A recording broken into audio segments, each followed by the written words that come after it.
Hello बच्चों, welcome to ether. आज देखो हम लोग आगे बच्चों लेक्चर 8। हम लोग कौन सा चैप्टर पढ़ रहे थे? Laws of motion. इससे पहले बच्चों बहुत से लेक्चर आ चुके हैं, नहीं देखा है तो देख लेना जाके। लास्ट वाले लेक्चर में हम लोगों ने क्या पढ़ा था? Galileo's law of motion, basically Galileo's law of inertia पढ़ा था। मैंने बताया था कि वो समझ लोगे तो आगे जो न्यूटन के लॉज हैं वो बहुत कॉमन से लॉज, मतलब जो आपको दिख रहा है बस वही उसमें लिख दिया गया है, ठीक है। लेकिन अब सोचने वाली बात तो यही है कि न्यूटन के अलावा कोई उन चीज़ों को नहीं देख पाया, जो दिख रहा था वो भी नहीं देख पाए, ठीक है। तो नज़रिया बहुत ज़रूरी होता है, ठीक। ज्ञान की बातें हो गई। आज इस लेक्चर में बच्चों हम लोग पढ़ने वाले हैं Newton's first law of motion. इस लेक्चर से हम लोग न्यूटन के लॉ पढ़ेंगे, 2-3 लेक्चर में वो ख़त्म हो जाएंगे, ठीक है। जल्दी से पढ़ते हैं Newton's first law of motion. बच्चों याद होगा हम लोग जब लास्ट लेक्चर पढ़ रहे थे तो उसमें मैंने आपसे बताया था गैलीलियोज लॉ ऑफ इनर्शिया के बारे में। गैलीलियो ने क्या बताया था कि अगर आप रेस्ट को कंसीडर करो या motion in a straight line, uniform motion in a straight line, यानी कि कांस्टेंट वेलोसिटी वाला जो मोशन होता है उनमें कोई फ़र्क नहीं होता है। फ़र्क इन द सेंस, अगर मैं फोर्स के रिस्पेक्ट में बोलूँ, दोनों में ही किसी एक्सटर्नल फोर्स की रिक्वायरमेंट नहीं होती। जो बॉडी चल रही है वो चलती ही रहेगी विथ कांस्टेंट वेलोसिटी, और जो रुकी ही है वो रुकी ही रहेगी। बात समझ रहे हो? उन दोनों के ही मोशन को डिस्टर्ब करने के लिए आपको कोई ना कोई फोर्स की रिक्वायरमेंट होगी। इसी एनालिसिस को न्यूटन ने थोड़ा इलेबरेट करके समझाया अपने न्यूटन फर्स्ट लॉ में। और इन्होंने इनर्शिया, जो गैलीलियो ने कॉन्सेप्ट दिया था इनर्शिया का, resistance to change in the state of rest या मोशन, मतलब कि हर एक बॉडी अपने मास की वजह से अपनी स्टेट ऑफ रेस्ट या स्टेट ऑफ मोशन को रेजिस्ट करती है, उसके चेंज को रेजिस्ट करती है, वो बदलने नहीं देना चाहती। जो रेस्ट में, वो रेस्ट में ही रहना चाहती है। तो न्यूटन ने करा क्या? बस गैलीलियोस लॉ ऑफ इनर्शिया को थोड़ा इलेबरेट करके बताया, थोड़ा और समझा के बताया। तो क्या है? Newton built on Galileo's ideas, यही हम लोग बात कर रहे हैं, and led the foundation of mechanics in terms of 3 laws of motion. जो हम लोग मैकेनिक्स बच्चों ब्रांच पढ़ रहे हैं ये बेसिकली न्यूटन के लॉ से ही स्टार्ट हुई है। और जिस तरीके की मैकेनिक्स हम पढ़ रहे हैं उसको न्यूटोनियन मैकेनिक्स बोली जाती है। क्यों? क्योंकि न्यूटन सर ने जो लॉज दिया उसके बाद स्टार्ट हुई, ठीक। न्यूटन फर्स्ट लॉ में बताया गया क्या, पहले ये देख लेते हैं। According to Newton's first law of motion क्या कहा गया? Every body continues to be in its state of rest और of uniform motion in a straight line unless it is compelled by some external force to act otherwise. क्या कहना चाह रहा है? Simple सी भाषा में यही कह रहा है कि कोई भी बॉडी हो वो अपनी, अगर वो रेस्ट में है तो वो रेस्ट में ही रहेगी, और अगर वो यूनिफॉर्म मोशन कर रही है, स्ट्रेट लाइन में मोशन कर रही है विथ कांस्टेंट स्पीड, तो वो कांस्टेंट स्पीड में मोशन करती रहेगी। और ये तब तक चलता रहेगा जब तक उस पर कोई बाहरी फोर्स, एक्सटर्नल फोर्स ना लगे जो उसकी इन स्टेट को चेंज कर दे। यानी अगर कोई बॉडी रुकी है उस पर धक्का दे दो, फोर्स लगा दो तो मोशन करने लग सकती है, या कोई बॉडी चल रही है उस पर फोर्स लगा दो तो हो सकता है उसका मोशन क्या हो जाए, इनहेंस हो जाए, उसकी स्पीड बढ़ जाए, या स्पीड घट भी सकती है, या वो बिल्कुल भी रुक सकती है। तो कहने का मतलब अगर किसी बॉडी की स्टेट को आपको चेंज करना है, स्टेट कौन सी स्टेट, स्टेट ऑफ रेस्ट या स्टेट ऑफ यूनिफॉर्म मोशन, तो आपको कोई ना कोई फोर्स लगानी पड़ेगी। इसको अलग टर्म में कैसे भी हम एक तरीके से और इसको डिफाइन कर सकते हैं न्यूटन फर्स्ट लॉ को, क्या? If the net external force on a body is zero, it's acceleration is zero. भाई बहुत सीधी सी बात इन्होंने बता दी कि जब तक फोर्स नहीं लगेगी उसका कोई एक्सेलरेशन नहीं होगा। एक्सेलरेशन क्या होता है बच्चों? Change in velocity. तो ऑब्वियस सी बात है, अगर वो कांस्टेंट वेलोसिटी से चल रही है तो उसकी वेलोसिटी कांस्टेंट रहेगी, वो चलती ही जाएगी, चलती ही जाएगी। और अगर वो रेस्ट पे है तो रेस्ट में ही रहेगी, एक्सेलरेशन जीरो होगा उसको। और फिर क्या बताया? Acceleration can be non zero only if there is a net external force. कहने का मतलब है एक्सेलरेशन जीरो तब नहीं होगा जब उस पर कोई एक बाहरी एक्सटर्नल, बच्चों ये जो पॉइंट है एक्सटर्नल, इस पे थोड़ा ज़्यादा जोर देना। अभी मैं बताऊंगा कि ये एक्सटर्नल फोर्स की ही बात क्यों कर रहा है। बाहर से जो बॉडी के, जैसे मैं ही हूँ, मुझे अगर आपको पुश करना है तो बाहर से पुश करोगे तभी मैं आगे बढ़ सकता हूँ। बात समझ रहे हो? इंटरनल फोर्सेस की क्यों नहीं बात करेगी, कि हम अभी आगे जाके समझेंगे। तो एक्सेलरेशन तभी नॉन जीरो होगा जब उस पर कोई एक एक्सटर्नल फोर्स एक्ट कर रही होगी। बात समझे कि नहीं? तो यही न्यूटन का बच्चों पहला नियम है। कोई बहुत बड़ी चीज़ नहीं है, बहुत सिंपल सी चीज़ है। गैलीलियो ने जो बताया उसी को इन्होंने, न्यूटन ने क्या करा था, आसान भाषा में थोड़ा इलेबरेट करके समझा दिया था। इसको देख लो एक बार, फिर आगे और बातें करते हैं। बच्चों इन सब के नोट्स मिल जाएंगे, आप इसको शॉर्ट नोट्स मतलब अपने हिसाब से बना लो जो आपके काम है, ठीक है। देख लिया। अब बच्चों जब हम लोग न्यूटन फर्स्ट लॉ को समझ गए कि भैया जो रेस्ट में हो रेस्ट में रहेगा, जो मोशन कर रहा है मोशन करता रहेगा जब तक उस पर कोई फोर्स ना लग जाए, ये तो बात समझ में आ गई। अब इसमें बच्चों दो तरीके की सिचुएशन छुपी हुई हैं इन स्टेटमेंट में, अगर आप गौर करोगे तो दो तरीके की बातें छुपी हुई हैं। वो दो तरीके की सिचुएशन क्या है, टू काइंड्स ऑफ सिचुएशन। पहली सिचुएशन ये है कि we know that net external force is zero and conclude that the body is at rest और इन यूनिफॉर्म मोशन। कहने का मतलब है कि अगर हमें ये पता है कि भैया नेट, हम मान लो कोई बॉडी, ये पेन ही है और कह दिया जाए कि इसका मोशन एनालाइज करो, हमें ये पता चल जाता है किसी तरीके से कि इस पर जितनी भी फोर्सेस लग रही हैं उनको जोड़ने पर, नेट फोर्सेस का मतलब होता है उनको जोड़ने पर जो उनका सम आ रहा है वो ज़ीरो है।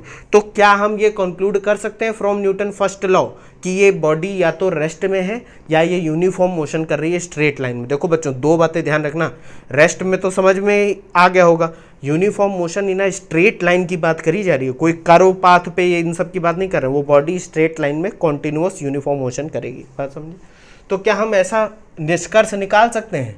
इसको समझने के लिए बच्चों एक यहाँ पर एग्जाम्पल दे रखा है, spaceship in space away from all objects and engines turned of. मतलब इस सिचुएशन का क्या है कि मान लो एक स्पेस में एक स्पेसशिप जा रहा है, ठीक है, एक स्पेसशिप जा रहा है, एक स्पेसशिप जा रहा है और उसके ये जो इंजन है इसको बंद कर दिया जाता है, इनको बंद कर देते हैं। वो किसी स्पीड से, मान लेते हैं वेलोसिटी v से, वेलोसिटी तो कांस्टेंट होगी अगर हम न्यूटन फर्स्ट लॉ को ध्यान में रखें, जिस स्पीड से जा रहा है वो जाता ही जाएगा। उसके इंजन भी बंद कर दिए गए हैं, ठीक है, और उसके आसपास कोई ऑब्जेक्ट नहीं है। ऑब्जेक्ट का मतलब है बच्चों ना तो कोई प्लैनेट है ना कोई स्टार है। कह दोगे सर ये कंडीशन क्यों रखी गई? बच्चों अगर कोई प्लैनेट या कोई स्टार होगा तो उसकी ग्रेविटेशनल फोर्स होगी, तब तो उस पर फोर्स लग रही है ना। तो इस केस में जब इसके इंजन बंद हो गए, आसपास कुछ नहीं है, तो यानी कि इस पर कोई बाहरी फोर्स नहीं लग रही है। तो इस कंडीशन के हिसाब से नेट फोर्स यहाँ पर कितना हो गया? Sigma F. सिग्मा एफ का मतलब बच्चों यहाँ पर मैं बताना चाह रहा हूँ सम ऑफ फोर्सेस, या इसको रिजल्टेंट अगर कह दूँ, रिजल्टेंट कितना है? जीरो। तो न्यूटन फर्स्ट लॉ कहती है कि अगर रिजल्टेंट जीरो है, नेट फोर्स जीरो है, तो ये जो स्पेसशिप है आपका ये कांस्टेंट वेलोसिटी से चल रहा है तो ये चलता ही जाएगा। बात समझ में आ रही? कह दो कि हाँ सर समझ में आ रही, और ये न्यूटन लॉ के हिसाब से सही भी है। लेकिन यहाँ पर यहीं पर जब दूसरी सिचुएशन को समझोगे तब आपको पता चलेगा कि ये स्टेटमेंट उल्टा अगर बोलेंगे तभी सही माना जाएगा। ये सही स्टेटमेंट नहीं है कि नेट फोर्स जीरो है तो हम ये कह सकते हैं कि भैया बॉडी रेस्ट पे है, बॉडी रेस्ट पे है या यूनिफॉर्म मोशन कर रही है। कह रहे हो सर अगर ये नहीं कह सकते हो तब तो लॉ गलत हो जाएगा। वही तो बात है बच्चों, ये समझने वाली बात है। हर एक अर्थ को अनर्थ बनाने में छोटी से कॉमा का ही यूज़ होता है। बात समझो, इसको देखो फिर मैं समझाता हूँ कि मैं बताना क्या चाह रहा हूँ। देख लिया? अब बच्चों दूसरी सिचुएशन क्या है, इस पर जरा गौर करना, तब मज़ा आएगा कि मैं बताना क्या चाह रहा था। ये तुम अपने आसपास बच्चों से भी पूछना, साथ वाले जो आपके दोस्त हों उनसे भी पूछना, तो ये बड़ा इंटरेस्टिंग चीज़ होगी कि ये बताओ कि अगर नेट फोर्स जीरो है तो न्यूटन फर्स्ट लॉ कहता है कि नेट फोर्स जीरो है तो यानी कि बॉडी रेस्ट में है या यूनिफॉर्म मोशन कर रही है। तो तुम्हारा साथी बोलेगा हाँ ये तो बिल्कुल सही बात है, एकदम सही कह रहे हो। लेकिन तब तुम वहाँ पर काउंटर करोगे, क्या करोगे कि भैया इसको थोड़े दूसरी तरीके से बोलो, ये चीज़ सही नहीं है। कैसे बोलो? We know that the object is unaccelerated. Unaccelerated का मतलब है कि उसमें कोई एक्सेलरेशन नहीं हो रहा है, या तो वो रेस्ट पे, it is either at rest और इन यूनिफॉर्म मोशन। और we can infer from the first law that the net external force on the object must be zero. अब बात समझते हैं ये क्या कह रहा है कि इसका एग्जाम्पल दे रहा है, a book lying on the table. Rest पे एक बुक है, एक ये टेबल है बच्चों, इस पर एक किताब रखी हुई है, ये मान लो एक किताब रखी हुई है, ठीक, और इसका कुछ वेट होगा, वेट नीचे की तरफ लगेगा क्योंकि ये ग्रेविटी है जी, और ये रेस्ट पे है, रेस्ट पे। तो हम न्यूटन फर्स्ट लॉ से कह सकते हैं कि क्योंकि बॉडी रेस्ट में है, बॉडी रेस्ट में, इसका मतलब इस पे जो सम ऑफ फोर्सेस है, नेट फोर्स है, वो ज़ीरो होनी चाहिए, या जो रिजल्टेंट ऑफ फोर्सेस है वो क्या होना चाहिए? 0 होना चाहिए। कह दोगे सर बिल्कुल सही। अब बताओ, ये बताओ बच्चों, यहाँ पर ये वाला जो मैंने स्टेटमेंट बोला है, पहले वाले में क्या था, नेट फोर्स 0 है इसलिए ऑब्जेक्ट रेस्ट पे होना चाहिए या यूनिफॉर्म मोशन में करना चाहिए। बात समझो। इस वाले में क्या है कि रेस्ट में है, उस हिसाब से हम कह सकते हैं कि फोर्स 0। देखो दोनों में अंतर क्या है, पहले वाले में क्या कह रहे हैं कि भैया फोर्स 0 है इसलिए ऑब्जेक्ट रेस्ट में है, नहीं, दूसरा वाला ज्यादा सही स्टेटमेंट हो, यही करेक्ट स्टेटमेंट है कि रेस्ट में या यूनिफॉर्म मोशन कर रहा है इसलिए नेट फोर्सेस 0। इसका यूज इसलिए होता है बच्चों क्योंकि हो सकता है आपको पता ना हो कि इस पे कौन कौन सी फोर्सेस लग रही हैं, तो आप पता कैसे करोगे कि कौन सी फोर्स कितनी है। अब इसी केस में देखो, अगर मैं इस बुक के ऊपर इसका एक डायग्राम बनाऊं, फोर्सेस का डायग्राम कि इस पे कौन कौन सी फोर्सेस लग रही हैं, तो बच्चों देखो, एक तो वेट होगा नीचे की तरफ W = mg, ये तो समझ रहे होगे, और क्योंकि ये बुक टच में है टेबल के तो इस पर एक कॉन्टैक्ट फोर्स होगी, याद करो मैंने बताया था, जो कि क्या होगी, अपोजिट डायरेक्शन में, वेट के अपोजिट डायरेक्शन में होगी कि नहीं। अब अगर हम पहले वाले स्टेटमेंट से जाएं, इससे पहले वाले स्टेटमेंट, तो वो स्टेटमेंट ये कह रहा है कि सम ऑफ फोर्सेस 0 होगा तो ये बुक रेस्ट में होगी। तो अगर मैं ये कह दूं n + mg = 0 होगा तब ये बुक रेस्ट में होगी। कह दो कि सर तो n तो -mg आ जाएगा, n -mg आ जाएगा इस हिसाब से। बच्चों यही तो गलत है। आपको कैसे पता कि यहाँ पर n जो है इस डायरेक्शन में, इस डायरेक्शन में, किस डायरेक्शन में, अभी हमने पढ़ रखा है इसलिए तो हम बताए दे रहे हैं। बात समझ में आ रही कि नहीं। तो ये जो दूसरा स्टेटमेंट है ये ज़्यादा करेक्ट है। ये स्टेटमेंट क्या कहता है, क्योंकि बॉडी रेस्ट में है इसलिए नेट फोर्सेस 0 होनी चाहिए। तो यहाँ पर नेट फोर्सेस, अब यहाँ पर निकालो, रिजल्टेंट अगर निकालो तो ये देखो एक ही लाइन में फोर्सेस है, ऊपर वाले को पॉजिटिव ले लो तो ये हो जाएगा n प्लस ब्रैकेट में क्या है हो जाएगा, ये W नीचे की तरफ है तो माइनस का W = फर्स्ट लॉ क्या कहता है, क्योंकि ये रेस्ट में है तो ये सम ऑफ फोर्सेस क्या हो जाएगा, 0 हो जाएगा। उस हिसाब से आप कह दोगे कि ये n की वैल्यू W के बराबर होगी। तो अगर आप दूसरा वाला स्टेटमेंट यूज़ करोगे तो आपको ये समझ में आ जाएगा कि भैया क्योंकि ऑब्जेक्ट रेस्ट में है सम ऑफ फोर्सेस 0 हो सकता है, तो हमें ये जो n है नॉर्मल रिएक्शन, क्या है n है आपका नॉर्मल रिएक्शन, ये आपकी W के बराबर होनी चाहिए, तभी ये जो ऑब्जेक्ट है आपका रेस्ट में रहेगा। कंडीशन ये होती है। बात समझे कि नहीं। अब बहुत से बच्चे कंफ्यूज हो जाएंगे, मैं भी कंफ्यूज हुआ था कि दोनों ही तो एक ही बातें हैं, ये क्या बता रहा है। बता बच्चों बस इतना रहा हूँ कि पहले वाले स्टेटमेंट में आप ये कह रहे हो कि फोर्सेस 0 है इसलिए रेस्ट में या यूनिफॉर्म मोशन करना चाहिए, ये पहले आ रहा है, बाद में ये आ रहा है। बात समझो। लेकिन इस कंडीशन में एक दिक्कत है, दिक्कत ये है कि आपको ये पता करने के लिए कि 0 है कि नहीं, आपको सारी फोर्सेस पता होनी चाहिए, तभी तो आप उनको जोड़ के देखोगे कि 0 आ रहा है कि नहीं। हाँ समझ रहे हो कि नहीं। लेकिन दूसरी वाली कंडीशन में क्या है कि आप ऑब्जेक्ट को देख के ये तो बता ही दोगे कि हाँ भैया ये रेस्ट में है या ये यूनिफॉर्म मोशन कर रहा है। अगर ये पता है तो आप क्या करोगे, जो भी फोर्सेस हैं इसमें n और w, उनको पता कर सकते हो, उनको फाइंड कर सकते हो। कैसे, जैसे इसी केस में बुक रेस्ट पे थी तो मैंने कह दिया क्योंकि बुक रेस्ट पे है इसलिए सम ऑफ फोर्सेस 0 होना चाहिए। तो n + w यानी w नीचे की तरफ इसलिए -w, हमने रिजल्टेंट तो निकालना सीख ही लिया है। तो इस इक्वेशन के हिसाब से फ्रॉम फर्स्ट लॉ रिजल्टेंट कितना होना चाहिए, 0। तो देखो W उधर ले गए तो हमें फर्स्ट लॉ से क्या पता चल गया कि भैया जब कोई किताब किसी टेबल पे रखी होगी तो उस पर लगने वाली जो नॉर्मल रिएक्शन होगी वो किसके बराबर होगी, W के बराबर। और ये जो N होती है बच्चों, ये N ये सेल्फ एडजस्टिंग फोर्स होती है। इसके बारे में हम लोग बाद में ज़्यादा पढ़ेंगे। सेल्फ एडजस्टिंग मतलब अगर वेट बढ़ाओगे तो ये भी बढ़ती चली जाएगी। बात समझ रहे हो क्या, सेल्फ एडजस्टिंग फोर्स, ये लिख लेना कहीं, इसके बारे में हम लोग डिटेल में पढ़ेंगे नॉर्मल रिएक्शन के बारे में। मतलब कहना बच्चों बस मैं सिंपल से ये चाह रहा था कि भले ही दोनों बातों के मतलब एक हैं लेकिन उनको अप्लाई करने पे ये पता चलता है कि दूसरी वाली बात ज़्यादा सही है। करेक्ट दोनों ही है, दूसरी वाली ज़्यादा सही है। इसमें क्या कहता, फिर मैं रिपीट कर रहा हूँ कि फोर्स 0 है इसलिए ऑब्जेक्ट रेस्ट में नहीं है, ऑब्जेक्ट रेस्ट में है इसलिए फोर्सेस 0। बात समझे। या ऑब्जेक्ट फोर्स 0 है इसलिए ऑब्जेक्ट यूनिफॉर्म मोशन में नहीं है, ऑब्जेक्ट यूनिफॉर्म मोशन में है इसलिए नेट फोर्सेस 0। बात समझ गए। दोनों ही बहुत इंटरेस्टिंग बातें हैं, बहुत छोटा सा डिफरेंस है बच्चों लेकिन है बहुत अच्छी। अब इस केस में क्या होता, आप ये ना पता लगा पाते कि जो भी वैल्यूज है वो कितनी है। बात समझ रहे हो, देख लो इसको। देखा, इसको भी, ये पॉइंट बच्चों लिख ज़रूर लेना, बहुत इंटरेस्टिंग पॉइंट है ये। समझ गए? बिल्कुल समझ गए। अब जो मैंने ये देखो एक फिगर बना दिया है बहुत मस्त, यहाँ पर एक पॉइंट लिखा हुआ है जो बच्चों ध्यान में रखना है। मैंने बताया था जब हम लोग न्यूटन फर्स्ट लॉ अभी पढ़ रहे थे तो उसमें एक पॉइंट हम लोगों ने पढ़ा रहा था कि कोई भी बॉडी की स्टेट ऑफ रेस्ट या स्टेट ऑफ यूनिफॉर्म मोशन तभी चेंज हो सकती है जब उस पर एक्सटर्नल कोई फोर्स लग रहे हो, यानी बाहरी कोई फोर्स लग रहा हो। इंटरनल फोर्सेस एक्सेलरेशन नहीं करा सकते। इसको समझने के लिए बच्चों ये वाला फिगर देखो, यहाँ मैंने क्या करा, एक कार बनी हुई है, ठीक, एक कार है, उसमें भाई साहब बैठे हुए हैं, ठीक है। इन्होंने क्या करा, इन्होंने बहुत दिमाग लगाया, इनका दिमाग ज़्यादा चलता है। इन्होंने कहा कि देखो तुम साइंटिस्ट इंजीनियर इतने साल से तुम लोग कुछ नहीं कर पाए, इंजन लगा रहे हो, गाड़ी में पेट्रोल खर्चा हो रहा है, डीजल खर्चा हो रहा है, मैं देखो दिमाग लगाता हूँ। मुझे पता है कि दो मैग्नेट आपस में अगर अपोजिट पोलैरिटी के नॉर्थ साउथ है तो वो आपस में अट्रैक्ट करेंगे।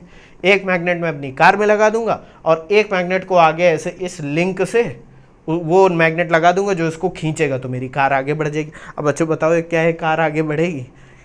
अगर कोई थोड़ा सा दिमाग लगाएगा तो कह देगा बिल्कुल नहीं बढ़ेगी। कैसे नहीं बढ़ेगी?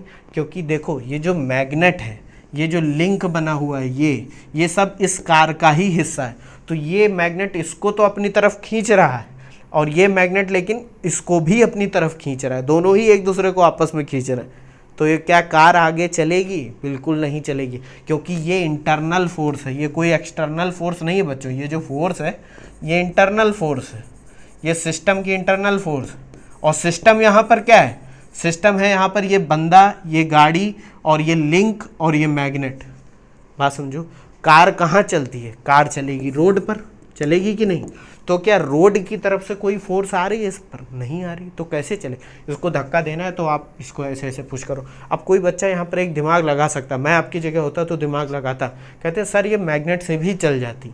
अगर मैं ये लिंक तोड़ देता और एक बंदा यहाँ खड़ा होता इस मैग्नेट को पकड़ के, ठीक है, और फिर इसको ऐसे अट्रैक्ट करते हुए लाता, तब ये खिंच जाती। तो देखो बच्चों यहाँ पर ये एक्सटर्नल फोर्स होगी कि नहीं होगी? ये बंदा बाहर से फोर्स लगा रहा है, मैग्नेट इसको बाहर से खींच रहा है, इस कार से इसका कोई लेना देना नहीं, ये लिंक आपने तोड़ दिया है। बात समझ गए कि नहीं? तो यानी बहुत इंपॉर्टेंट पॉइंट है कि कोई भी सिस्टम तभी मूव करेगा या उसका एक्सेलरेशन तभी आएगा उसमें जब आप एक्सटर्नल फोर्स लगाओगे। यही बात यहाँ पर लिखी हुई है, only external forces can cause acceleration if the object is made up of connected bodies. The internal forces due to other bodies connected to the object can not accelerate it. ये बात यहीं पर लिखी हुई है। अब ये जैसे कार ही है बच्चों, ये देखो बहुत सारी चीज़ों से मिलकर बनी हुई है।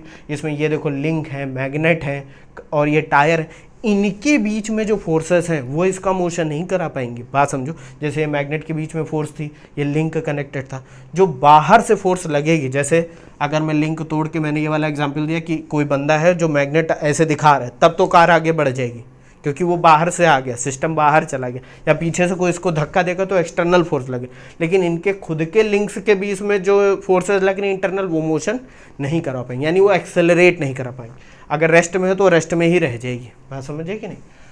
तो बस यही बताना था। और एक पॉइंट ये बहुत इंपॉर्टेंट है, रेस्ट और यूनिफॉर्म मोशन का मतलब ये नहीं होता है, doesn't mean that no force is acting, it only represents that the sum of forces acting is zero. आप बच्चा ध्यान से समझो, जैसे इसी के पहले वाला एग्जाम्पल मैंने दिया था कि ये जो बुक है ये रेस्ट पे है, तो रेस्ट का मतलब ये नहीं है कि इस पर कोई फोर्स नहीं लग रही, फोर्सेस सारी लग रही हैं। देखो इस पर वेट भी लग रहा है और कांटेक्ट की वजह से नॉर्मल रिएक्शन भी है। न्यूटन फर्स्ट लॉ कहता है कि ये रेस्ट पे इसलिए है क्योंकि इन सब का सम जो है, नेट फोर्स जो है वो जीरो आ रही है। बात समझे कि नहीं? इस पॉइंट को बच्चा लिख जरूर लेना है, बहुत इंपॉर्टेंट पॉइंट है। देख लो इसको एक बार, इंटरेस्टिंग है कि नहीं? मज़ा आया? ये भाई साहब बहुत खुश हैं कि हमने तो एकदम एक परपेचुअल मोशन मशीन बना दिया। अगर ये नहीं पता बच्चों, नेट पे सर्च करना कि परपेचुअल मोशन मशीन क्या होती है, कि जो हमेशा चलती जाएगी बिना किसी एनर्जी इनटेक के, ठीक है। लेकिन भैया फिजिक्स है, ऐसे ही नहीं तोड़ दोगे उसके नियम।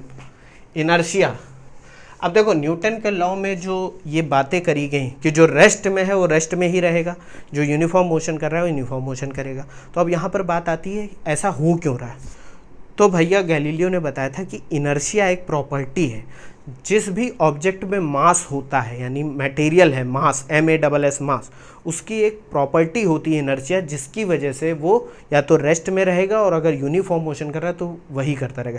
इनर्शिया चेंज को रेजिस्ट करती है। तो इनर्शिया की डिफिनीशन क्या है?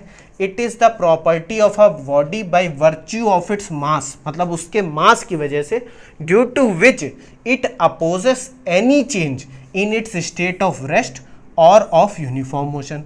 भाई सिंपल सी भाषा में यही कह रहा है कि जिस भी ऑब्जेक्ट में मास होता है उसमें इनर्शिया होता है, और इनर्शिया एक ऐसी प्रॉपर्टी है जिसकी वजह से ऑब्जेक्ट या बॉडी क्या करती है, अपनी स्टेट ऑफ रेस्ट या स्टेट ऑफ यूनिफॉर्म मोशन में चेंज होने से रोकती है। बात समझ? जो रेस्ट में हो रेस्ट में ही रहना चाहती है, और जो मोशन कर रही है, स्ट्रेट लाइन की बात हो रही है यहाँ पर, फिर मैं 20 बार बता रहा हूँ, स्ट्रेट लाइन मोशन की बात हो रही है, ठीक है। जो स्ट्रेट लाइन में मोशन कर रही है वो स्ट्रेट लाइन में मोशन करते रहना चाहती है, यूनिफॉर्म कांस्टेंट वेलोसिटी, ठीक। अब बात आती है कि मास, इनर्शिया निकालोगे कैसे? इनर्शिया बच्चा अलग से कुछ नहीं, मास जो होता है बॉडी का वही इनर्शिया है। Mass of a body is the measure of its inertia. ये पॉइंट में ध्यान में रखोगे। अब ये अलग पॉइंट क्या लिखा हुआ है? Greater will be the mass, greater will be inertia of translational motion. Translational motion का मतलब क्या है बच्चा? या तो वो स्ट्रेट लाइन में मोशन कर रहा है, या किसी कर्व पे भी मोशन अगर कर रहा है तो वो बस चलता जा रहा है, उसकी ओरिएंटेशन चेंज नहीं हो रही। ये सब हम लोग बात कर चुके हैं। यहाँ पर बस तुम सिंपली ये समझ लो, ट्रांसलेशन मोशन का मतलब है स्ट्रेट लाइन मोशन। यहाँ पर बस वो यही बताना चाह रहा है, straight line motion without change in orientation. अगर ये किसी को नहीं पता है बच्चों, तो मैंने चैप्टर 6 में टाइप ऑफ मोशन में बहुत डिटेल में समझा है कि ट्रांसलेशन मोशन क्या होता है। यहाँ पर मैं आपको आसान भाषा में बता दूँ तो इनर्शिया, जितना ज़्यादा मास होगा उतना ज़्यादा बॉडी रेजिस्ट करेगी उसका change in state of rest या change in state of uniform motion in a straight line.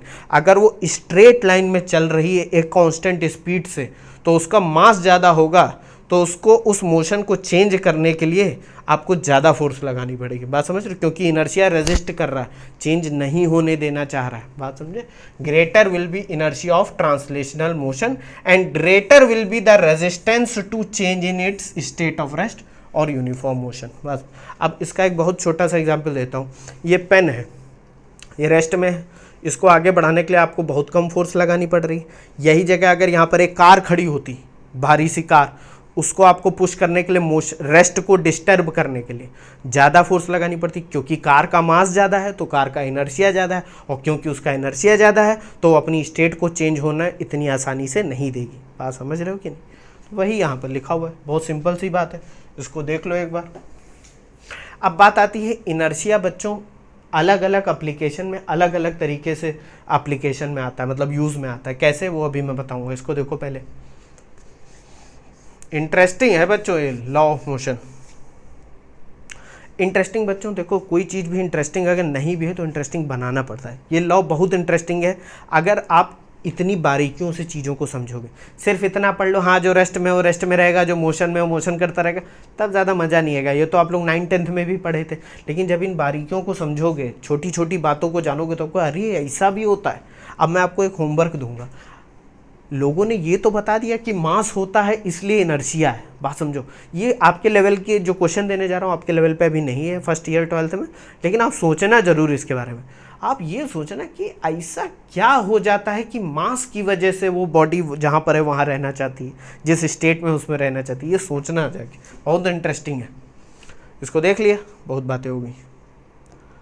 अब मैंने बताया कि इनर्शिया डिपेंड करता है, हो सकता है बॉडी रेस्ट में हो या हो सकता है वो यूनिफॉर्म मोशन कर रही हो। तो इनर्शिया अलग अलग केस में अलग अलग तरीके से अपना अपना रूप दिखाता है। बात समझ रहे हो कि नहीं? और इसके प्रैक्टिकल लाइफ एग्जाम्पल आप रोज डेली देखते हो। जैसे पहला क्या है, इनर्शिया ऑफ रेस्ट, मतलब अगर कोई बॉडी रेस्ट में है तो रेस्ट में ही रहेगी। इसकी डिफिनीशन क्या है? ये टाइप ऑफ, बच्चा इनर्शिया एक ही होता है, बहुत सी किताबों में लिखा होता है टाइप्स ऑफ इनर्शिया। अरे इनर्शिया भाई इनर्शिया है, बस हाँ ये है कि अलग अलग कंडीशन में वो अलग अलग तरीके से इफेक्ट दिखाता है। जैसे इनर्शिया ऑफ रेस्ट क्या है?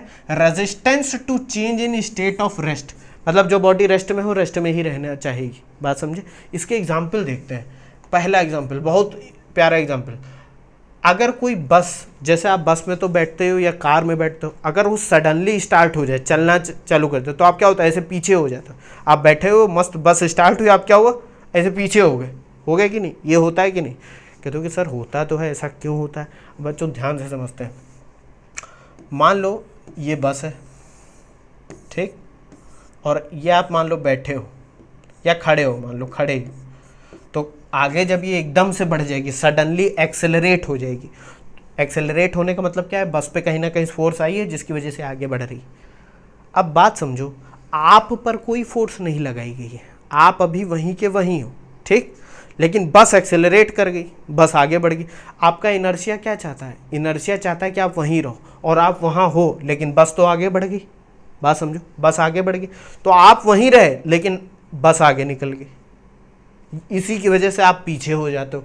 आप कोई क्वेश्चन कहेगा सर तो फिर ऐसे आगे कैसे आ जाता है? बात समझना, हमारी बॉडी एक रिजिड बॉडी नहीं है, हमारे शरीर में बहुत सी हड्डियां हैं, हमारे पैर बस की सरफेस पे टच कर रहे हैं। अब होता क्या है, जब आप बैठे हो इस तरीके से बैठे हो, तो होता बच्चों ये है कि जो आपके पैर हैं या आपकी जो सरफेस है जहाँ पर आप बैठे हो, ये जो चेयर है वो तो बस में रिजिडली कनेक्टेड है, नट बोल्ट से जुड़ी हुई।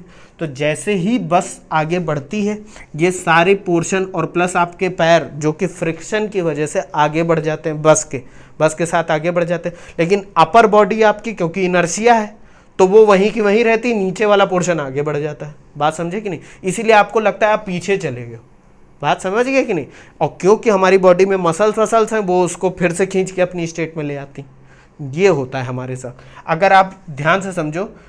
अब एक और सिचुएशन इमेजिन करते हैं, बहुत इंटरेस्टिंग है।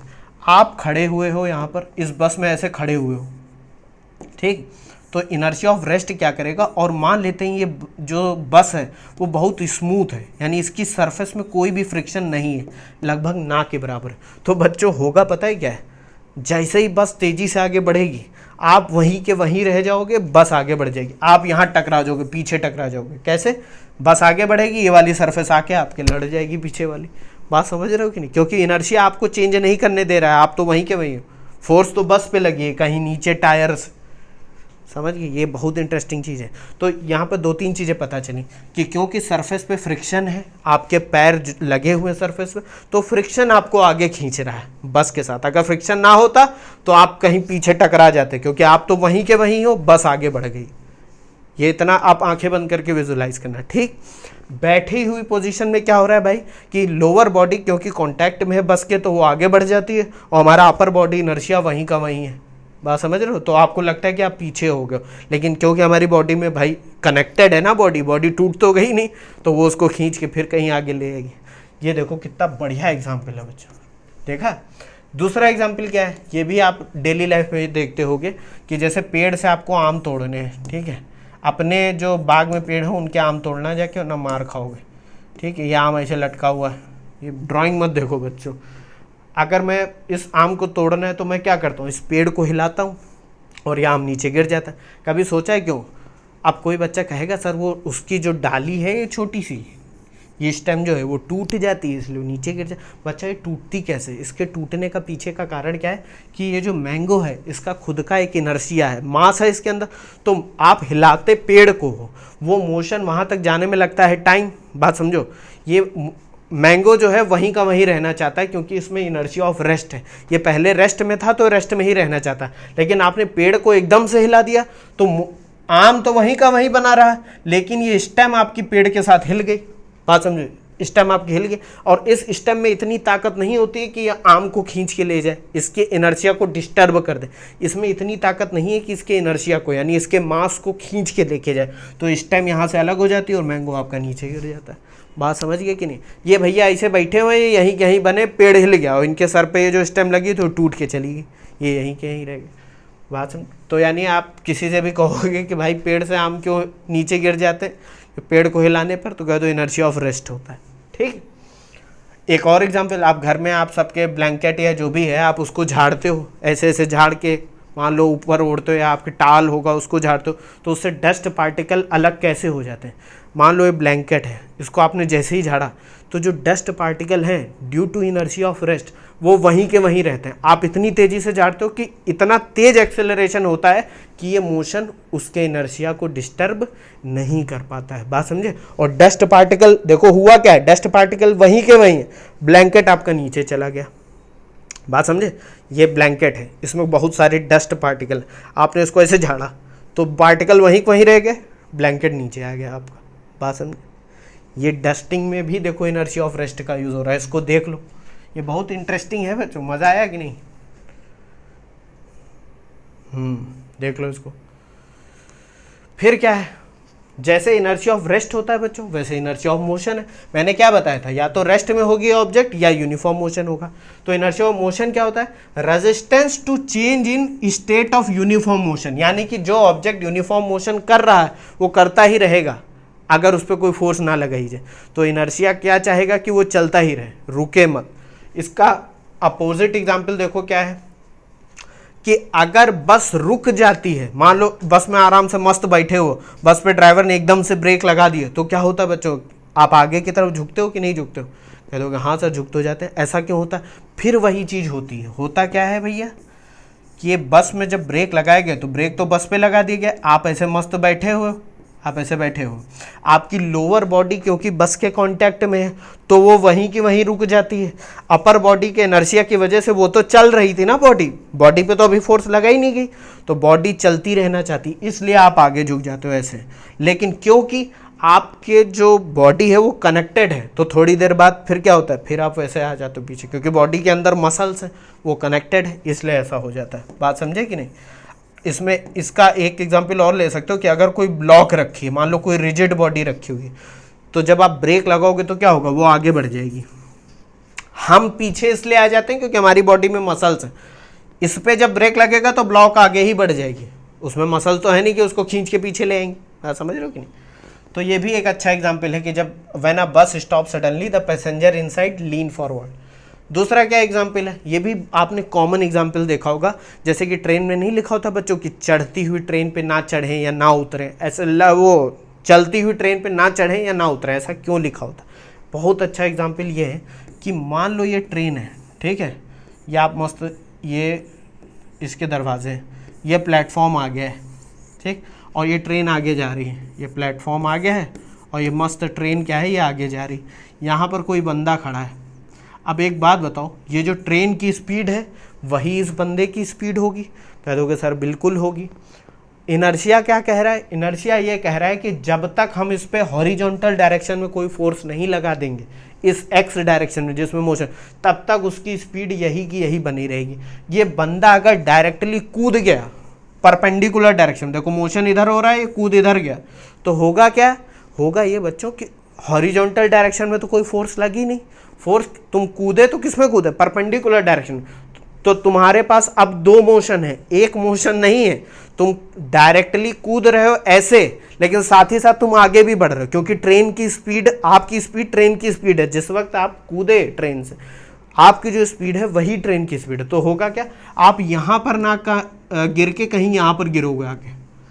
क्यों? क्योंकि आपके अंदर स्पीड, और जैसे ही ग्राउंड से टच करोगे थोड़ी देर बाद आप रुक जाओगे, क्योंकि ग्राउंड में फ्रिक्शन है और फ्रिक्शन आपकी स्पीड को क्या कर देगा, धीमा कर देगा। बात समझ? और इसीलिए बोला जाता है कि चलती हुई ट्रेन से ना कूदे या चलती हुई ट्रेन पर ना चढ़े, क्योंकि आप जो भी चीज़ें कर रहे हो वो तो perpendicular to the direction of motion है। तो आपका जो हॉरिजॉन्टल मोशन है ट्रेन का वो आप चेंज नहीं कर रहे हो। इसीलिए आपने बहुत जो मंझे हुए खिलाड़ी होते हैं इसमें, जो बहुत क्या बोलते हैं खतरों के खिलाड़ी, उनको आपने देखा होगा ट्रेन के साथ पहले दौड़ते हैं फिर उस पर चढ़ते हैं, या उतरते वक्त भी ट्रेन के साथ पहले दौड़ते हैं फिर उतरते हैं। ऐसा क्यों करते हैं? ताकि उनकी स्पीड, ट्रेन की स्पीड जो ग्राउंड की स्पीड है उससे धीरे धीरे धीरे धीरे मैच करे, एकदम से सडन जर्क ना लगे। बात समझ रहे हो कि नहीं? इसलिए ऐसा करा जाता है। इसको देख लो, ये करने मत लगना कि कूद के देख रहे हैं इनर्शिया ऑफ मोशन को वेरीफाई करने के लिए, ठीक है। एक और एग्जाम्पल ये देख लो, आप लोग क्रिकेट तो बिल्कुल ही देखते होंगे, इनर्शिया ऑफ मोशन का एक और अच्छा एग्जांपल, बॉलर जो फास्ट बॉलर्स होते हैं वो इतनी दूर दौड़ते हुए रनिंग क्यों करते हैं बॉल फेंकने से पहले?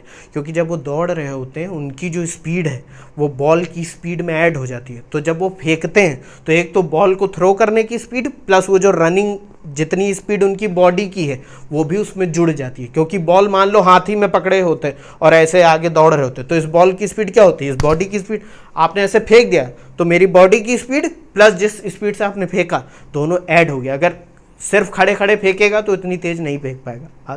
तो ये सब इनर्शिया ऑफ मोशन के एग्जाम्पल है, इसको देख लो एक बार। ये ट्रेन वाला बच्चों समझ गया ना कि अगर भाई वो कूद जाएगा तो होगा क्या, एक्स डायरेक्शन में जो उसकी या हॉरिजॉन्टल डायरेक्शन में जो उसकी वेलोसिटी उसमें तो कोई चेंज आया नहीं, और आप कूद गए तो वो वहां पर ना गिर के कहीं आगे गिरेगा जाके, और ये चीज खतरनाक भी हो सकता है आगे ज्यादा गिर जाओ, कहीं ट्रेन के नीचे आ जाओ। बात समझ रहे हो, देख लो इसको।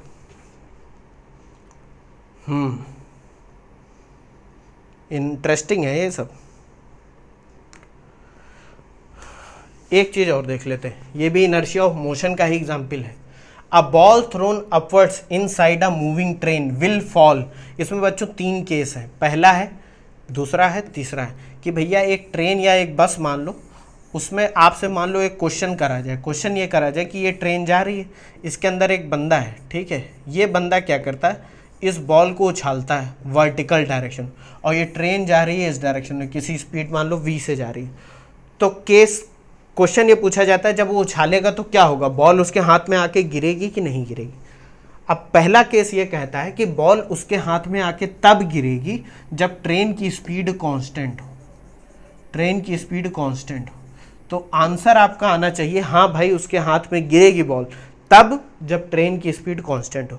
अब कोई कहेगा ऐसा क्यों होगा, ऐसा इसलिए होगा बच्चों क्योंकि जब ये बॉल वर्टिकल मोशन कर रही होगी तो इसकी जो वर्टिकल वेलोसिटी मान लेते हैं वी वाई, उसका वी एक्स से कोई लेना देना नहीं है।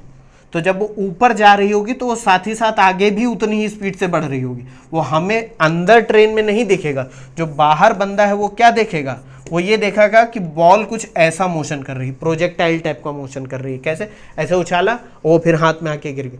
तो वो जो एक्स डायरेक्शन में वेलोसिटी ट्रेन की वजह से है बॉल की, वो उतनी ही रहेगी, वो आगे उतनी ही, हवा में उछाल भी दोगे तब भी वो आगे बढ़ रही है। आपको नहीं दिख रहा है कि वो आगे बढ़ रही है, लेकिन इस ऑब्जर्वर को दिखेगा। बात समझ रहे हो कि नहीं। तो जब आप इसको उछालोगे तो वर्टिकल वेलोसिटी दोगे, एक्स डायरेक्शन की वेलोसिटी में कोई चेंज नहीं होगा क्योंकि एक्स डायरेक्शन में तो आपने कोई फोर्स लगाई नहीं। इनर्शिया, लॉ ऑफ इनर्शिया क्या कहता है, न्यूटन फर्स्ट लॉ, कि एक्स डायरेक्शन की वेलोसिटी को चेंज करने के लिए या एक्स डायरेक्शन में एक्सेलरेशन लाने के लिए आपको एक्स डायरेक्शन में फोर्स लगानी है, लेकिन आप फोर्स तो अपवर्ड लगा रहे हो, तो वर्टिकल वेलोसिटी तो आ जाएगी लेकिन एक्स वाली वेलोसिटी वही रहेगी। बात समझे कि नहीं। तो ये भैया बॉल हाथ में आके गिरेगी। लेकिन दूसरा केस ये कहता है, फिर मैं एक और आंसर दूंगा कि भैया अगर ट्रेन की स्पीड बढ़ रही है, मान लो ट्रेन एक्सेलरेट हो रही है, ट्रेन क्या हो रही है, एक्सेलरेट हो रही है या उसकी स्पीड बढ़ रही है, तब जब हम बॉल को उछालेंगे तो वो हमारे पीछे गिरेगी। ऐसा क्यों होगा बच्चों, इसका भी कारण है। जिस समय आप बॉल को ऊपर उछाल दोगे, आपके हाथ से बॉल ऊपर उठ जाएगी, तो आपकी बॉडी में तो एक्सेलरेशन उतना होगा जितना ट्रेन का है, यानी ट्रेन की स्पीड मान लेते हैं इस वक्त। दूसरा वाला केस बच्चों समझते हैं, बहुत इंटरेस्टिंग केस है ये मान लो ट्रेन है, ठीक है, इसकी स्पीड मान लेते हैं अभी 20 किलोमीटर पर आवर है, बहुत धीमे चल रही है। तो इस बॉल की भी स्पीड 20 किलोमीटर पर आवर होगी। कह दोगे सर बिल्कुल, किस डायरेक्शन में, इस वाले एक्स डायरेक्शन जिसमें वो चल रही है, ठीक। जिस वक्त आप इसको हाथ से छोड़ोगे होगा क्या, ट्रेन तो अब भी एक्सेलरेट कर रही है, तो ट्रेन की स्पीड मान लो बढ़ के हो जाती है 40 किलोमीटर पर आवर, ठीक है, ट्रेन की स्पीड बढ़ रही है तो ट्रेन तो उतनी स्पीड बढ़ा लेगी अपनी, लेकिन बॉल तो एक्स डायरेक्शन में 20 किलोमीटर पर आवर की ही स्पीड से आगे बढ़ेगी। बॉल पे कोई फोर्स नहीं लग रही। बात समझो, एक बार बॉल हवा में आ गई तो उस पर सिर्फ ग्रेविटी नीचे की तरफ लग रही है, एक्स डायरेक्शन में कोई फोर्स नहीं लग रही, और क्योंकि फोर्स नहीं लग रही तो इसका एक्स डायरेक्शन में कोई एक्सेलरेशन नहीं होगा। जैसे ही बॉल आपके हाथ से छूटी, उसकी एक्स डायरेक्शन में वो वही वेलोसिटी होगी जो ट्रेन की उस वक्त वेलोसिटी है। तो होगा क्या बच्चों, आपकी स्पीड तो बढ़ गई, तो आपने मान लो 1 सेकंड के बाद वो बॉल आके गिरती है, तो होगा क्या, आप तो बढ़ जाओगे मान लो 4 मीटर, बॉल बढ़ पाएगी कुछ कम, मान लो 2 ही मीटर बढ़ पाई, तो आप यहाँ पहुँच जाओगे, बॉल यहाँ गिरेगी आके, तो आपसे पीछे गिरेगी। बात समझिए, इसको थोड़ा आंख बंद करके विजुलाइज करना कि जैसे ही हमने बॉल को उछाला, मेरी स्पीड बढ़ रही है तो मैं तो बहुत तेज़ी से आगे बढ़ गया, लेकिन बॉल की जो हॉरिजॉन्टल स्पीड है, ये वाली स्पीड, ये उतनी ही है, तो ये आके गिरेगी कहीं मेरे पीछे। और इसका जस्ट उल्टा कब होगा, अगर ट्रेन स्लो हो रही होगी। तो जैसे ही ट्रेन रिटार्ड हो रही है, स्लोइंग डाउन, जब आप बॉल को उछालोगे तो क्या होगा, बॉल की उस डायरेक्शन में मान लेते हैं पहले एक्स डायरेक्शन में वेलोसिटी 40 किलोमीटर पर आवर, तो जब आप उसको हाथ से छोड़ोगे तो एक्स डायरेक्शन में वेलोसिटी उसकी 40 ही रहेगी, लेकिन आपकी स्पीड कम हो जाएगी। तो आप मान लो चले 2 मीटर, लेकिन बॉल कितना चल जाएगी 40 मीटर, क्योंकि आपकी तो स्पीड कॉन्टिन्यूसली कम हो रही है। लेकिन बॉल जिस समय आपने उछाला था, रिटार्ड होने का मतलब क्या होता है कि स्पीड कम हो रही है, तो जिस वक्त उछाला था उससे कुछ टाइम बाद तो ट्रेन की स्पीड कम ही हो जाएगी ना। तो ट्रेन आपकी कम स्पीड डिस्टेंस चलेगी लेकिन बॉल ज़्यादा चल जाएगी, तो बॉल आपसे आगे गिरेगी। तो दोनों ही केस आप आंख बंद करके विजुलाइज कर सकते हो। कांस्टेंट स्पीड से जा रहे हैं, ऐसे उछाला, हाथ में आ गई, बात समझे कि नहीं। दूसरा केस क्या है, ट्रेन एक्सेलरेट हो रही है, तो बॉल जैसे ही उछालेंगे मेरी स्पीड ज़्यादा तेज़ी से बढ़ जाएगी क्योंकि ट्रेन एक्सेलरेट हो रही, लेकिन बॉल उतनी ही स्पीड से एक्स और वाई डायरेक्शन को छोड़ दो, ऊपर नीचे जाना छोड़ो, वो तो होएगा, उसका एक्स डायरेक्शन से कोई लेना देना नहीं। एक्स डायरेक्शन में उसकी स्पीड कितनी होगी, वो उतनी ही रहेगी जिस वक्त मैंने छोड़ा था उसको, बात समझे। तो मुझसे पीछे गिरेगी जाके, मैं ज़्यादा दूरी चल जाऊंगा उतने ही टाइम में। तीसरा केस क्या है कि भैया ट्रेन की स्पीड कम हो रही है, तो जिस समय मैं छोड़ूंगा बॉल को एक्स डायरेक्शन में उसकी स्पीड ज़्यादा होगी, लेकिन क्योंकि कुछ टाइम बाद मेरी स्पीड कम हो रही है, वो तो वही स्पीड बनी हुई, तो वो आगे गिर जाएगी। यही बच्चों तीनों केस हैं, इनको विजुलाइज कर लेना, बहुत इंटरेस्टिंग है, इसको समझ भी गए होंगे। बहुत ज़्यादा समझ गए, देख लिया इसको। एक बच्चों और देख लो, हालांकि ये जो पॉइंट है, ये जो इनर्शिया का एक तीसरा रूप है, इनर्शिया ऑफ डायरेक्शन, इसको हम लोग डिटेल में बच्चों पढ़ेंगे जब हम लोग सर्कुलर मोशन पढ़ेंगे, सेंट्रीफ्यूगल फोर्स के बारे में जानेंगे।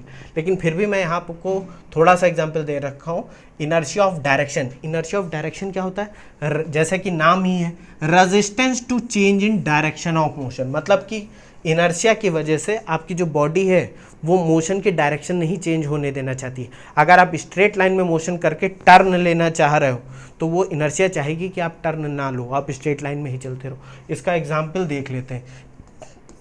एक ये जो आपको दिख रही है ये फोटो, आपके घर के आगे कई बार वो नहीं आते ऐसे कि भाई नाइफ़ की जो शार्पनेस है उसको बढ़वा लो, धार बढ़वा लो नाइफ़ की, तो एक ग्राइंडिंग स्टोन होता है उनके पास, उस पर वो क्या करते हैं, नाइफ़ को रब करते हैं, तो आपने स्पार्क्स देखे होंगे उस तरीके। अब कोई बच्चे के दिमाग में क्वेश्चन आना चाहिए कि सर जब वो उसको रब कर रहा होता है तो ये स्पार्क एक्स डायरेक्शन या हॉरिजॉन्टल डायरेक्शन में क्यों जा रहे हैं, ये सर्किल में क्यों नहीं घूम रहे हैं। बच्चों यही है इनर्शिया ऑफ डायरेक्शन। जब आप रब करते हो उसको, तो जैसे आपने रब करा, ये नाइफ है आपका, इस पॉइंट पे जो स्पार्क निकलेगा वो कोशिश तो करेगा सीधे ही जाने की, क्यों, क्योंकि उसके अंदर है इनर्शिया ऑफ डायरेक्शन, उसको वेलोसिटी मिली एक्स डायरेक्शन में, तो वह एक्स डायरेक्शन में ही जाना चाहेगा, वो अपनी डायरेक्शन को रिवर्स मतलब ऐसे गोल नहीं घुमाएगा, क्योंकि उसके अंदर है इनर्शिया ऑफ डायरेक्शन। बात समझो, इस पॉइंट पे स्पार्क निकल रहा है, तो इस पॉइंट पे जब वो निकलेगा तो टेंजेंशियली आगे चला जाएगा, क्योंकि वो मुड़ नहीं पा रहा, अपने आप नहीं मुड़ पा रहा, उसको मोड़ने के लिए कुछ आपको फोर्स लगानी पड़ेगी। इसी को इनर्शिया ऑफ डायरेक्शन बोलते हैं। देखो हॉरिजॉन्टल डायरेक्शन में जा रहे हैं, देखो कितना प्रैक्टिकल एग्जाम्पल है। एक दूसरा भी एग्जाम्पल है आपका, क्या है, आप लोगों ने कभी देखा, आप लोग जो बाइक या साइकिल चलाते हैं उसमें मड गार्ड लगे होते हैं, क्यों लगे होते हैं, आपकी व्हील में मान लो ऐसे मड चिपक गया है, ठीक, तो जब ये व्हील रोटेट होता है तो मान लो मड यहाँ पर है, तो ये क्या होगा, क्योंकि ये आप ध्यान से देखो तो सर्कुलर मोशन क्या होता है, सर्कुलर मोशन बेसिकली छोटी छोटी लाइंस का मोशन होता है कि भाई ऐसे आगे गए, फिर ऐसे आगे गए, फिर ऐसे आगे गए, फिर ऐसे आगे गए, फिर ऐसे, तो आप देखोगे अगर बहुत इन्फाइनेटली स्मॉल पॉइंट पर तो ये स्ट्रेट लाइन मोशन ही है। तो यहाँ पर अगर मैं टेंजेंट डालूँ तो जब ये घूमेगा, व्हील रोटेट करेगा, तो ये जो मड है ये इस पॉइंट पे सीधे जाना चाहेगा, देखो इस डायरेक्शन में जाना चाहेगा। और इनर्शिया ऑफ डायरेक्शन क्या कहता है कि जब ये तेज़ी से घूमता है तो ये मड क्या होता है, इस डायरेक्शन में ज़्यादा जाने की कोशिश करता है, अपने आप मुड़ नहीं पाता। इसको अगर आपको टर्न कराना है तो मड इतना ज़्यादा स्टिकी होना चाहिए कि वो हाई स्पीड पर भी चिपका रहे। बात समझ रहे हो कि नहीं, क्योंकि हाई स्पीड पर चिपकने का मतलब क्या है कि उस पर कोई फोर्स लग रही है जो उसको घुमा रही है।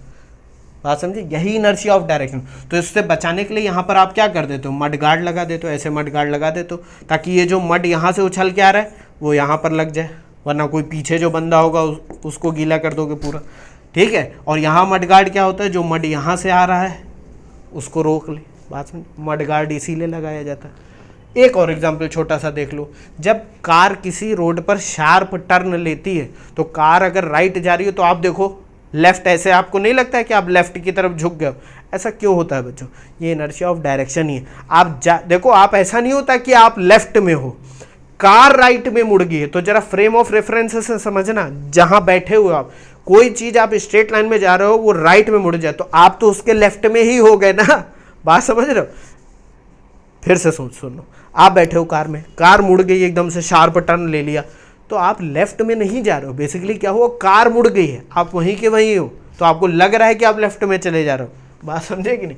When a car running on a straight road takes a sharp turn, the person inside feels a force radially outward, उसको बाहर लगेगा कि वो बाहर फेंक जाएगा। बात समझे कि नहीं? इसीलिए जो झूले वूले होते हैं उसमें बेल्ट क्यों बांधी जाती है, ताकि ऐसा ना हो कि बहुत तेज़ी से रोटेट करे आप कहीं बाहर गिर जाओ जाके, ठीक है। और सीट बेल्ट का भी बच्चों कार में कॉन्सेप्ट यही होता है, जैसे अभी बस का ही मैंने एग्जांपल दिया कि जब बस रुकती है तो क्या होता है, आपकी बॉडी आगे की तरफ आती है, फॉरवर्ड हो जाती है एकदम से। वैसे ही कार में होता है कि मान लो कार को एकदम से ब्रेक लगाना पड़े या कहीं टकरा जाए जाके, तो कार का मोशन एकदम से वहाँ जीरो हो जाएगा, लेकिन आपका जो इनर्शिया है वो आपको आगे ही बढ़ाएगा, तो हो सकता है आपका सर्वर लड़ जाए। इसलिए सीट बेल्ट बच्चा इंपॉर्टेंट होती है, सीट बेल्ट जरूर लगाया करो, ठीक है। सीट बेल्ट इसलिए क्योंकि कार तो रुक जाएगी लेकिन तुम नहीं रुकोगे, तुम्हारे अंदर मास है और मास के अंदर इनर्शिया है। बात समझ गए? इसको भी देख लिया। हो तो बहुत चीज़ें हम लोगों ने पढ़ ली बच्चों, बहुत चीज़ें कुछ नहीं पढ़े, न्यूटन फर्स्ट लॉ और इनर्शिया के बारे में जाने। मैं जानता हूँ कि आपको समझ में आ गया होगा, कोई बहुत बड़ी बात नहीं, ठीक है। अब आपको इसको अपने आप ही कॉम्प्लिकेट कर लेना है तो वो आप जानो। हम लोग बहुत कुछ समझ गए हैं बच्चों। नेक्स्ट लेक्चर में हम लोग क्या पढ़ेंगे, Newton second law of motion. देखते ज़रूर रहो बच्चों, बहुत इंटरेस्टिंग। मैं आपको एक चीज़ और बता रहा हूँ, आज जाके 2 चीज़ें रिसर्च करना थोड़ा अपने आप फिजिक्स में मज़े लो, ऐसे पढ़ के क्या मज़ा आएगा। रिसर्च ये करना कि किसी बॉडी में मास है, इनर्शिया तो होता है, लेकिन इनर्शिया आ कैसे रहा, मास की वजह से इनर्शिया कैसे आया जा रहा, कोई बॉडी रेस्ट में क्यों रहना चाह रही, ये थोड़ा रिसर्च करना। मैं जानता हूँ कि इस लेवल पे वो चीज़ें समझ में नहीं आएंगी, लेकिन जब बच्चा हम लोग 12th पढ़ लेंगे ना, तो हम लोग ये सब बातें भी डिस्कस करेंगे, बहुत मज़ा आएगा, ठीक है। मिलते हैं नेक्स्ट वीडियो में।